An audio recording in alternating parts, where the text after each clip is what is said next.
Hello friends, welcome to my channel competitive English with প্রাইমাইটেড।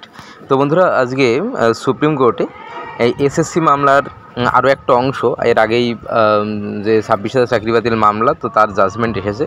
তো তার আরেকটা অংশ ছিল যে এই যে 26,000 চাকরি বাতিল মামলায় যে নিউমেরিক পোস্ট ক্রিয়েট করা হয়েছিল, তো এই যে নিউমেরিক পোস্ট এটা ক্রিয়েট করা হয়েছিল, এটা মন্ত্রিসভার অনুমোদন ছিল কিনা, তো সেই বিষয়টাকে মাথায় রেখেই কিন্তু তো মন্ত্রিসভার বিরুদ্ধে যে সিবিআই তদন্তের যে একটা নির্দেশ ছিল, তো সেই বিষয়টা নিয়ে আজকে 8 তারিখ আজকে সুপ্রিম কোর্টে কিন্তু মামলা ছিল। তো সেখানে খুব মানে সত্যি অপ্রত্যাশিত একটা বিষয় সেখানে কিন্তু ঘটে গেল। তো এই যে রাজায় রাজা যুদ্ধ হয়, উলু খাগড়ার প্রাণ যায়, তো সেইটা যেন আজকে আরও একবার প্রমাণিত হলো। তো এখানে এই যে মামলাটা ছিল, এই মামলাটা কিন্তু তো এই সিবিআই তদন্তের যে নির্দেশ ছিল, তো সেটাকে কিন্তু এক প্রকার বাতিল করে দিলেন সুপ্রিম কোর্ট। তো সুপ্রিম কোর্ট কিন্তু এটাকে বাতিল করে দিল।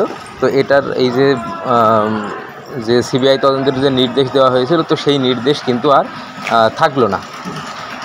তো যাই হোক, তো এখানে যেটাই হলো, সব কিছু সাধারণ যারা রয়েছে, শিক্ষক শিক্ষিকা, সাধারণ চাকরি প্রার্থী, তো সব কিছু তাদেরই কিন্তু সবসময় হচ্ছে, বা আইন কানুন সব কিছু সাধারণ মানুষের জন্যই। তবে উপরতলায় যারা থাকে, যারা প্রকৃত দোষী, তাদের জন্য কিন্তু কোনো কিছুই না।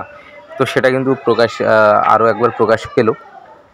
যাই হোক, তো এই বিষয়টা আমি জানালাম। এরপরে তো সুপ্রিম কোর্টে এছাড়া যে মামলার আরেকটা বিষয় যেটা ছিল, সেটা হলো এই যে পর্ষদ একটা আবেদন কিন্তু করেছিল সুপ্রিম কোর্টের প্রধান বিচারপতির কাছে, যে এই যে 26,000 যে শিক্ষক শিক্ষিকা বাতিল করেছে, তো এর জন্য কিন্তু ক্লাস হ্যাম্পার হচ্ছে। এছাড়া বর্তমানে মাধ্যমিক উচ্চ মাধ্যমিক যে খাতা দেখায়, সেই কাজ রয়েছে।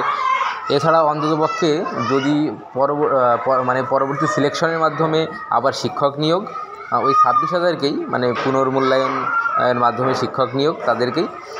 আর আরেকটা বিষয় যেটা রয়েছে, সেটা হলো এটা, অথবা এই সেশনটা পর্যন্ত যদি এই শিক্ষকদেরকে যে বহাল রাখার কোনো মানে একটা উপায় যদি বের করা যায়, তো সেই বিষয়টা কিন্তু প্রধান বিচারপতিকে জানানো হয়েছে, এবং প্রধান বিচারপতি কিন্তু বলেছে যে তিনি দেখবেন বিষয়টা।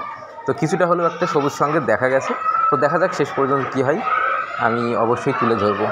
ততক্ষণ সবাই ভালো থাকবেন, ধন্যবাদ।